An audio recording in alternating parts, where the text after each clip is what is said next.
So let's get started. I'll just keep an eye out for anyone else that comes in. But thank you for those that arrived on time.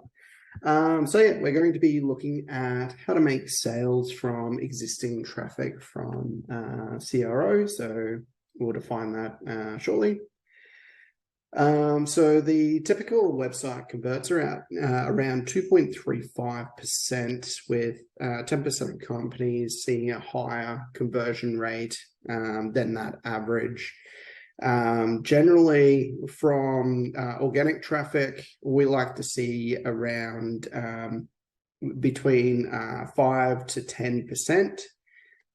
Anything less than that, and we sort of start looking at whether or not we're bringing in the right traffic or that sort of thing. But generally, from paid traffic, from social media traffic, from that sort of traffic, you generally see around this 2.35%. Your word of mouth generally gets around 14%. And then email traffic can sometimes get around that 14 to 20% as well.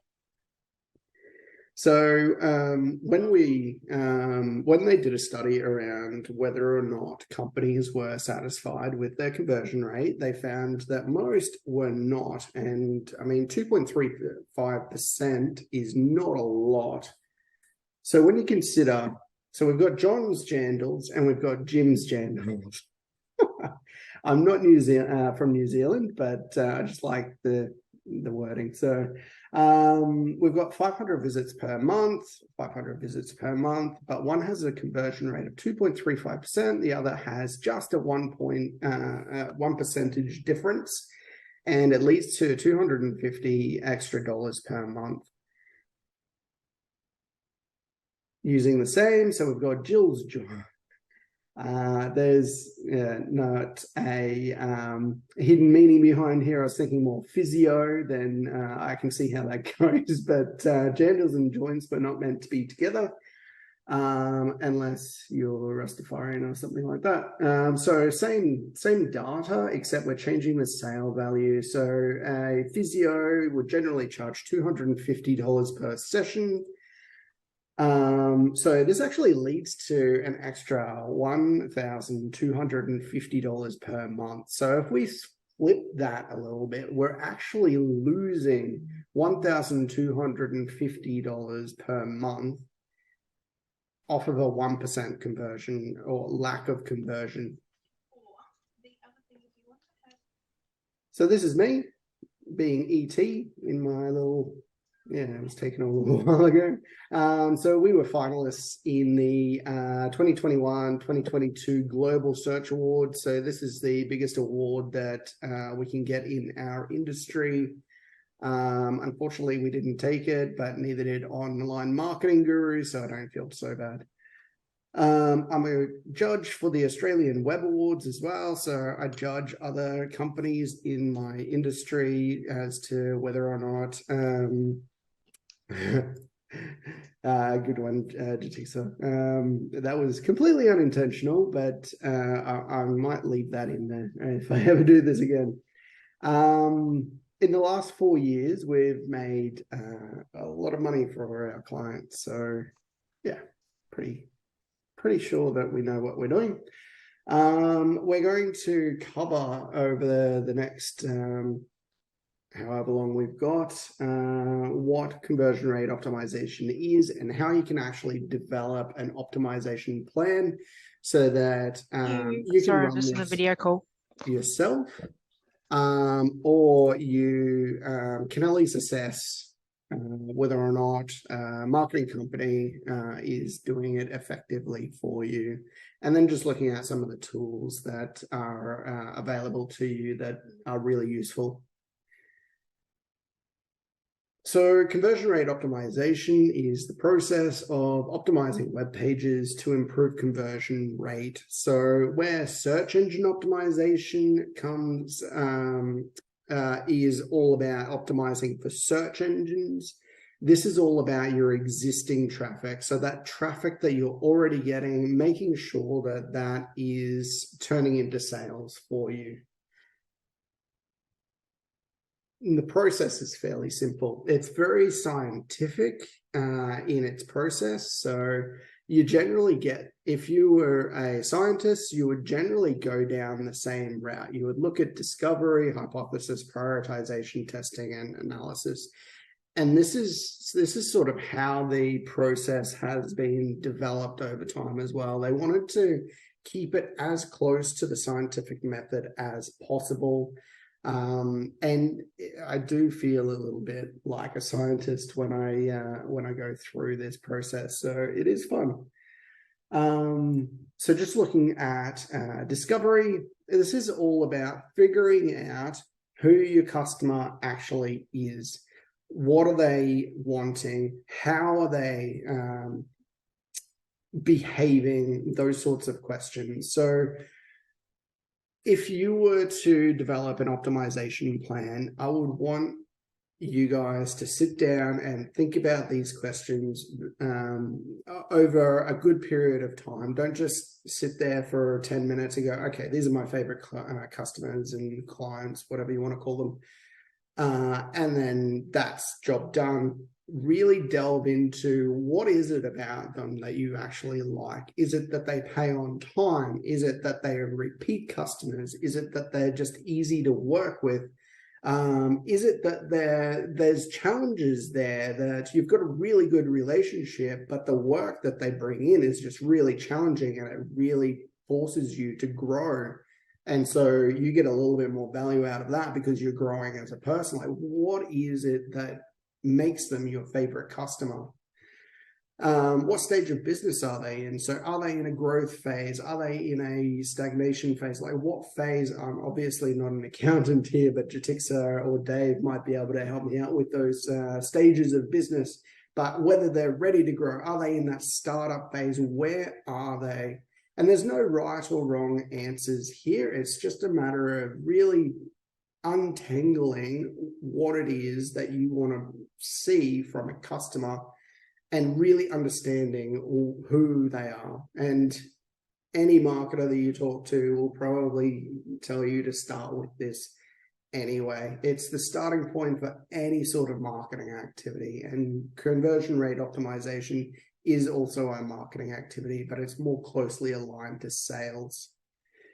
So what are their key challenges? What's driving their behavior? What language do they use? So I'm not talking about whether or not they speak English or French or Swahili. I'm talking Swahili. Oh God, where did I go wrong there? I'm talking about whether or not they use slang, or whether they're formal, whether they're a little bit in between. What sort of language are they using to search? What sort of language are they using to buy? Do they prefer buy now or try now, or how do they want that to be presented to them, or get a quote, or quote here, or all of those various different ways that people speak is really important to determine whether or not they're going to click on that button or not. So we've got the hypothesis. So formulating a hypothesis is pretty straightforward. It goes back to grade 9 science, where you hopefully will have had language on a button can be really useful. Just changing that up, but we'll get to changes shortly. I'll come back to that, Jatixa. But yeah, if X is changed, then Y will occur is basically the formula for a hypothesis. So you're basically saying, I expect this to happen if this thing changes. It's nothing out of the ordinary here. If you've done science in grade 9, then you've probably come across this concept before. So for example, if video is added to the page, the time spent on page will increase. And what they found was, when they actually studied this, video actually led to an 86% increase in conversion rate. So that's not 86% conversion rate, that's it increased by 86%. So 86% multiplied by that 2.35%. Obviously, my math is not strong, so I'll leave you to do the calculation there. So it doesn't need to be correct. This whole process isn't about being correct, it's about seeing a change. So if you go in and you change the text on the button from buy now to try now, and you actually get a decrease in the level of conversion, you have data there. So you're able to go, okay, I know for a fact that when I change that thing, it doesn't work for me. So you know not to go and do that. So you know that try now is just out of the vocabulary entirely because it's not a word that is going to lead to more conversions. It needs to be falsifiable as well. So it's not a matter of going in there and making this outlandish claim. It needs to be able to be proven false, like in the example of try now versus buy now. You can prove that try now is more effective, or you can prove that buy now is more effective. It needs to be falsifiable. And it needs to focus on something that can actually be tested. It's not, you can't take something that's subjective and qualitative and go, okay, well, this is going to perform much better because I changed it. An image could be an example of this, where you can change out the image, you can change the layout and that sort of thing, but it's going to be really difficult to compare using one image with another image unless you start getting into measuring more of those feeling type emotive elements of the website. So you're not so much comparing whether or not an image changes, the image changed, but more the feel that they experience changes. So you're trying to bring out the feeling of warmth versus the feeling of luxury and exclusivity. Those are the things that you're looking to test, not so much whether or not there's a male, or, well, you could look at the male or female, that's whether or not it's just changing the image because one image is different from the other. So we've got prioritization. So this is about creating priorities, and there's several things that you can test. So a standard landing page, some will have the menu navigation side up here. Most shouldn't. There is actually an improvement in conversion rate if you remove that. This is from landing pages, though, just to be specific there. So if you've got a lead magnet or some sort of event, for example, I don't know that I didn't remove mine, removing that menu from the page itself will actually lead to more conversions. You can change page layout, colors used, etc., etc. So page layout, it's a matter of going, okay, well, if I move this down to here, then it's going to lead to more conversions. Or if I move this up to here, it's going to lead to more conversions. Or itchy, various, not need to brush up on my Latin, obviously. Is not really meaningful for my particular audience. So if I change that to something else, then it's going to result in higher conversions. Or the claim your compensation, we might want to change that. So instead of claim your compensation, we could try get your compensation here, or find out if you are eligible, or claim here. It could be as simple as claim here. moving this up to the top. So maybe it's a trust issue that you're having, and so you need to have more human elements up here. So moving this up might have a better effect, although you do have, this is Zoho, by the way. Zoho is really good. I'm not an affiliate or anything like that. It is expensive, but it is a good tool. It's like it's a whole business thing all in one. Like it's a business suite, where it's got a CRM and that sort of thing. But just so that you've got relevance here as to what this page actually is.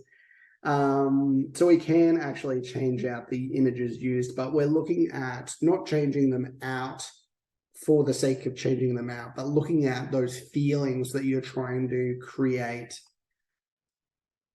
So it's best to test one thing at a time. We don't want to change the layout and change the text on the buttons, as well as changing the titles. You want to change one thing at a time. That way you can say that thing absolutely, without a doubt, is the thing that changed it. Now, we are in a live environment when we're talking about websites, assuming that it is online. So there are going to be other elements in there, like bringing traffic in that might not be relevant to your particular website, or maybe they're having a bad day and they've been distracted, or whatever else, and they might come back, but you won't really see them coming back as like maybe they come back 6 months later. You won't see that as an existing person that's come back and made a purchase. So the length of a test, generally I do monthly. So we will run a particular test over a month, see what happened, compare it to the previous month. And then if we feel that we haven't got enough data, then we will run it for an additional month. But you've got to have enough data there, enough runtime for it to be, for you to have enough data, basically. Yeah, so moving on from there, we get into the testing side of things. All right, so this is it. You just got to do it. So a lot of planning goes into this, so it is important to establish that plan, to actually create a hypothesis and actually write that down. Don't just have it in your head, but making sure that you do actually execute. Otherwise, nothing gets done. Don't panic. That's also important. You are potentially going to break your website, and that's okay, because you can always change it back. If you do change something and sales drop off, that's not the end of the world. You just change it back and it's all fine. And that's why it's generally over that month period that you would run the test for. But in that over that month, if you do find that sales are dropping off, then you can very quickly go, all right, this isn't working. And so maybe you get a week or 2 weeks in, you go, all right, we're shutting this down because we're just losing too many sales. Obviously, this is failing. And so you make an assessment from there. If it's only a couple of sales here and there that you can't really determine whether or not it is the change, then it is better to continue that running. But yeah, don't panic. It can lead to a failed experiment, but that's okay too, because it's an important part. It's how we discover what does and doesn't work. So there's 3 different tests that we generally use. There's A/B testing, which is we change the text on a button and send it to one audience, and then we change the text on the button again, the same button, but it's different text, and we send that to a different audience. So generally this is best done with email.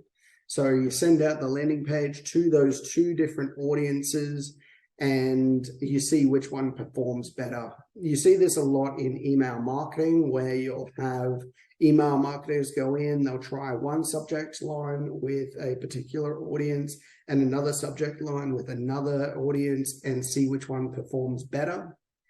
And then you've got AA testing. So using the email marketing example again, so you might send the one subject line to a particular audience, then you change that subject line and send the same email to the same audience and see if you get greater open rates, more engagement. You see if there's a difference there with the same audience. Multivariate testing, you wouldn't generally do this. It goes back to the previous rule where you test one thing at a time, but there can be multiple variables that you can test. So for example, you might want to just do something with buttons. So you've got several different buttons on a website. You might change the text on the button, you might change the color and remove the other buttons. So while you are changing many things, you are really only changing that one element, which is the call to action. So you don't really, just going back to,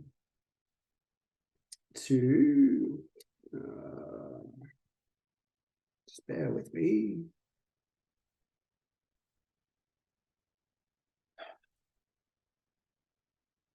Sorry about that. One of these days I'll learn how to actually go back without breaking things. Just going back to here. So if you're going to change something, change just one of these things, but you can change multiple of that thing within the page. So if you want to change the page layout, change all of the page layout. If you want to change headlines, change all of the headlines. If you want to change call to action, change all of the calls to actions or delete some of the buttons or whatever else. It is, I don't prefer this type of test because it's not as accurate as I would like it to be, but it does provide you with quicker results. You can get quicker data quicker by testing multiple things. And it's important to remember that sample size does matter. So generally you want 500 to 1,000 minimum. I know that I said 100 there, but I mean, there's 100 people is not a lot to test as to whether or not this is going to be effective. You want at least 500 visits. That way you can really assess that 2.35%, whether or not that's improving or not. Record everything. This is fundamental to the experimental side of things. Everything that you experiment with should be recorded as accurately as you possibly can, and as boring as it may seem, write it all down or type it however you like. And what works one day may not necessarily work the same time in the following year. It's a matter of continually looking at how you can improve these things. It's an ongoing process. Because people do change. We saw that in 2020, where all of a sudden people were thrust upon the online world. A lot of people didn't know how to use it. Those people that did seemed to do fine, but there were a lot of online sales, moved to a lot of online sales, and a lot of people weren't prepared for that. The buying behavior has even changed a lot since then as well, where people prefer to buy online now. That's just what they've become used to. And then we analyze the results. So if it's correct, if your hypothesis was proven to be correct, so if you changed the wording on a button from buy now to try now, and that led to more conversions, then you leave it and you see if there can be any further advancements in that. So you could go like, I don't know where I'm going with that.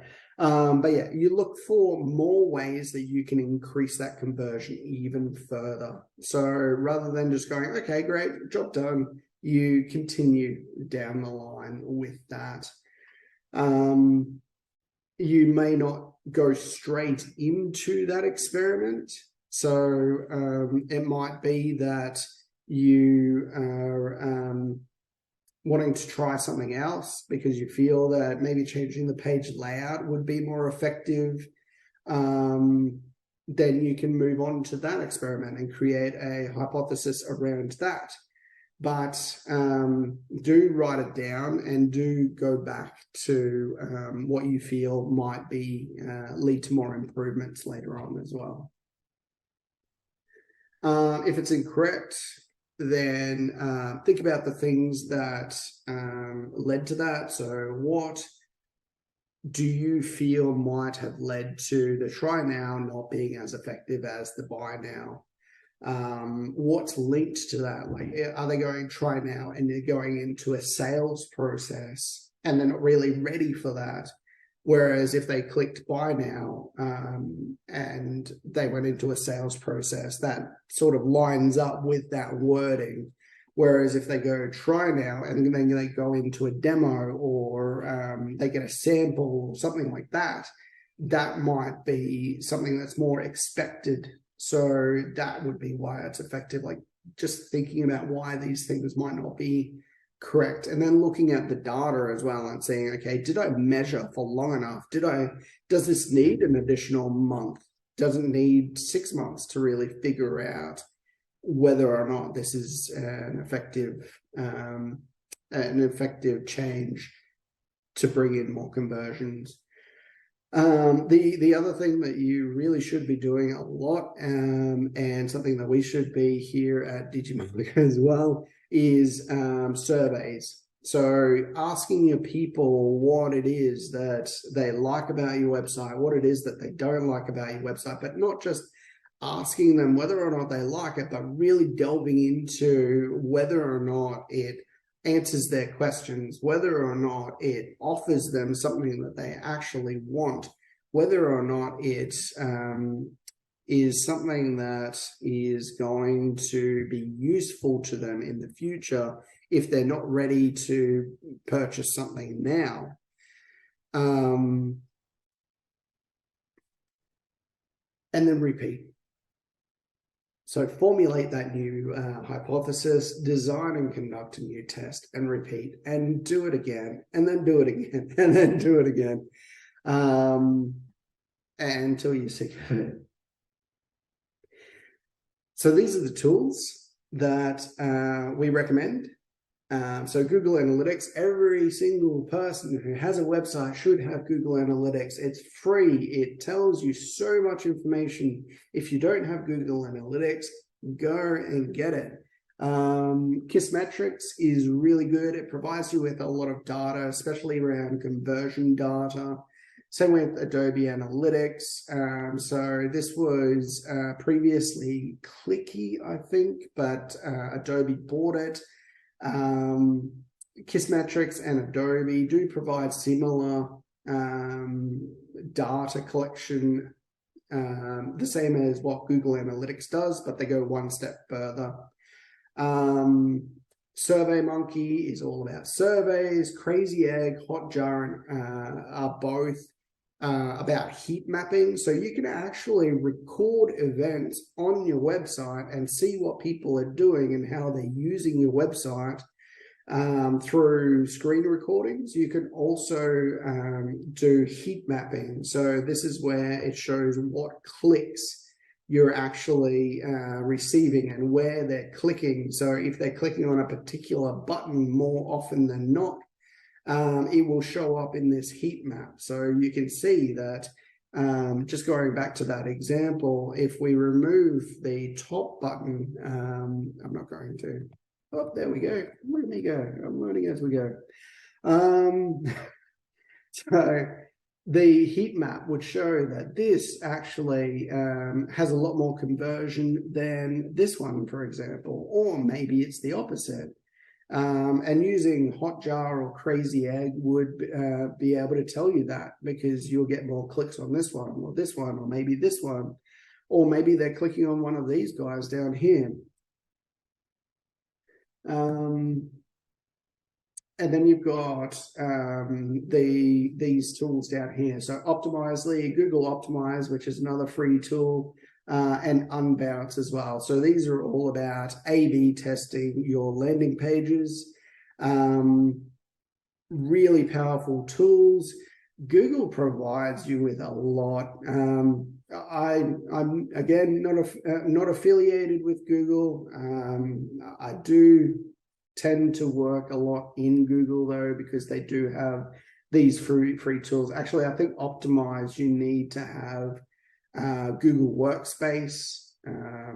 So Google Workspace provides you with Gmail, with a branded @ you probably already know that.